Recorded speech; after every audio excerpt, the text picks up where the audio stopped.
জলটা আরো মরে গেছে তা আর এত খানি খানি বলছি মাছের আঙুলের থেকে বড় বড় পুঁটি মাছ আর ট্যাংরা মাছ ল্যাটা মাছ আর হচ্ছে আর একটা কি মাছ বললো বললো নানা করে বড় বলে 15 কিলো মাছ ওষুধ দিয়ে দিয়েছে তো সে মরে বীজ মোড়া হয়ে পড়ে যাচ্ছে ওটা কি ঝামেলা দেখ না মাছগুলো যদি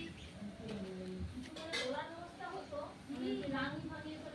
যদি তোলার ব্যবস্থা মাছগুলো পাওয়া যেত